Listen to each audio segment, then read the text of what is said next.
Welcome back to WMBF Local Living. I'm Candace Howell. January is National Cervical Cancer Awareness Month, a cancer that you probably aren't very familiar with. And that's why Michelle Whitlock, the author of How I Lost My Uterus and Found My Voice, is live in the studio to talk about her experience with this disease. Michelle, thanks so much for joining us. It's a pleasure to be here. Thanks for having me. The circumstances in which you had to go about writing this book, I can imagine what the journey was like that you went through. You've been able to kind of take that experience and do a lot of good with it. Absolutely.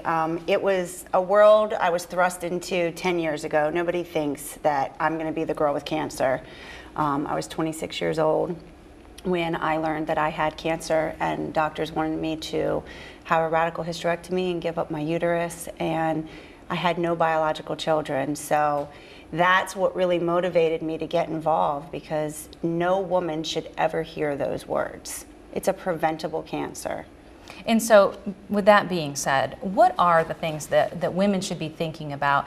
And no matter the age, really, I want to make that a very, unique point today, that no matter what age you are, you're not at risk at any different age necessarily. You need to be thinking about this constantly. What can they do? Yeah, well, we know now that cervical cancer, along with 7 other cancers, are linked to the HPV virus. And we know for sure that the HPV virus absolutely is the cause of cervical cancer.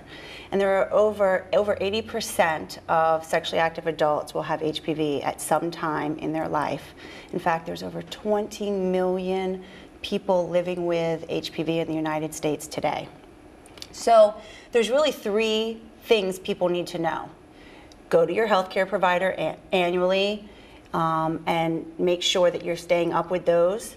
Ask for the Pap test. The recommendation now is biannually for women 21 to 29.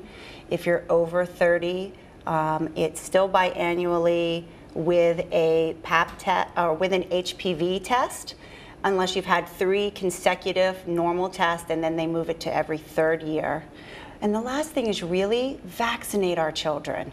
It's so important. There's a vaccine out there, and what I want to challenge parents about is that we buy our children car insurance, not because we are advocating for them to have an accident, but we know it could happen and we want them to be protected.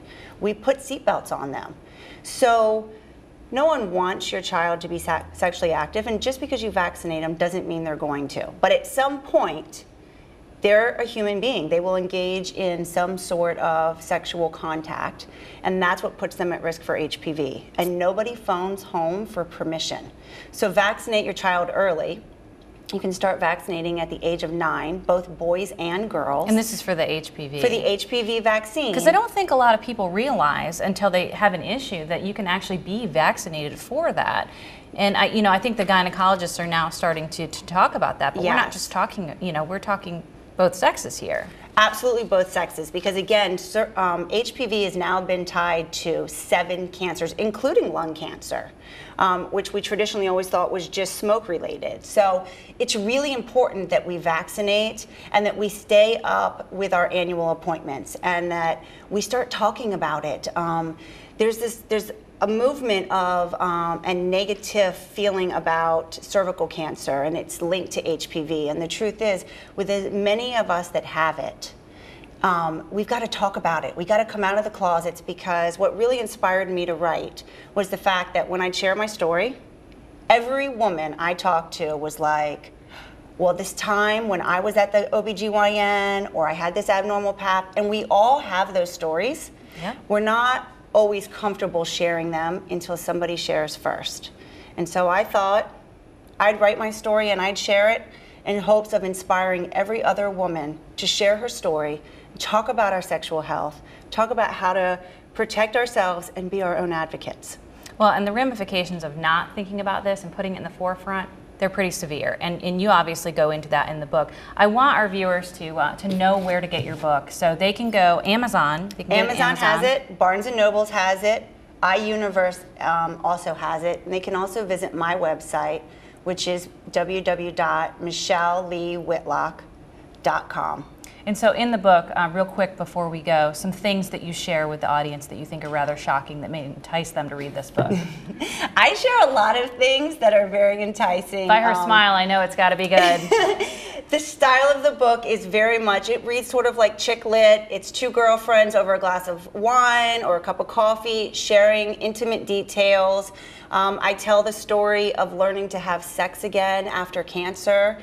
But also, any woman who's had a hysterectomy understands that your body's different and you have to get comfortable in, say, your new skin.